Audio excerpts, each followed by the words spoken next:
ఊహించిందే జరిగింది. నమ్ముకున్న పార్టీనే వెన్నుపోటు పొడిచాడు.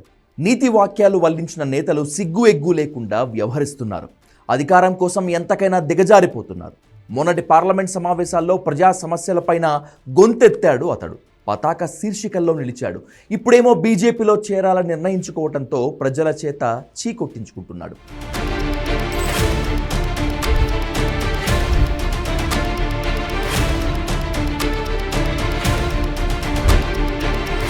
ఆమ్ ఆద్మీ పార్టీ జాతీయ అధ్యక్షుడు కేజ్రీవాల్ ఇతర నేతల అంచనాలు నిజమయ్యాయి. బీజేపీ నేతలకు టచ్లో ఉన్నారని, ఎప్పుడైనా ఆ పార్టీలో చేరవచ్చని ఆరోపించారు.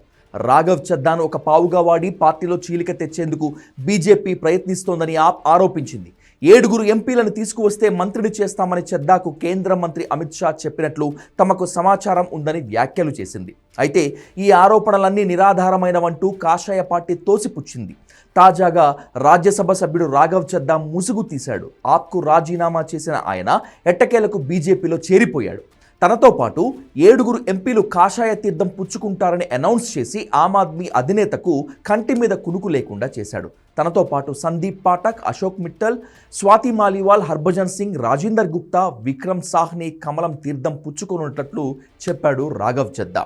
ఆమ్ ఆద్మీ పార్టీ ఏ లక్ష్యంతో ఏర్పాటైందో వాటికి దూరమైందని విమర్శించారు రాఘవ్ చద్దా. 15 ఏళ్ల పాటు రక్తం చెమట దారపోసి ఆప్ ఎదుగుదలకు కృషి చేశానన్నారు. ఆప్ నేతల నేరాల్లో భాగం కావాలని కోరుకోవటం లేదన్న ఆయన అందుకే వారి మన్ననలు పొందలేకపోయారని స్పష్టం చేశారు. తనకు 2 దారులు కనిపించాయని, అందులో ఒకటి రాజకీయాల నుంచి దూరం కావటం, రెండవది తమ అనుభవాన్ని ఉపయోగించి సానుకూల రాజకీయాలు చేయటం. ఈ కారణంతోటే బీజేపీలో చేరాలని నిర్ణయించుకున్నట్లు చద్దా ప్రకటించారు. రాఘవ్ చద్దా ఆరోపణలను ఆమ్ ఆద్మీ పార్టీ ఖండించింది. ఆ party MP Sanjay Singh party మారాలని నిర్ణయించుకున్న ఎంపీలపై సంచలన వ్యాఖ్యలు చేశారు.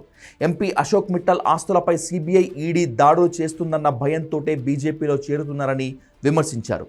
పక్క పార్టీలో ఉన్న అవినీతి నేతలంతా బీజేపీలో చేరగానే నీతిమంతులుగా మారిపోతారని ఆప్ వ్యంగ్యాస్త్రాలు సంధించింది. బీజేపీ మాస్టర్ ప్లాన్ వర్కౌట్ అయింది. ఆ పార్టీకి రాజ్యసభలో గుర్తింపు లేకుండా చేయాలని పావులు కదిపింది. రాఘవ్ చద్దా ద్వారా ఆపరేషన్ పూర్తి చేసింది.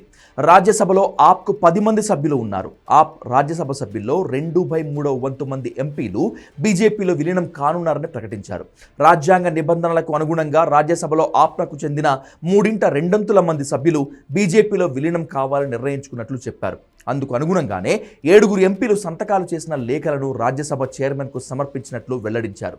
రాజ్యసభలో ఆప్కు ఉన్న సంఖ్యాబలాన్ని చూస్తే 3/2 మంది పార్టీని వీడితే అది ఫిరాయింపుల నిరోధక చట్టం కిందకు రానే రాదు.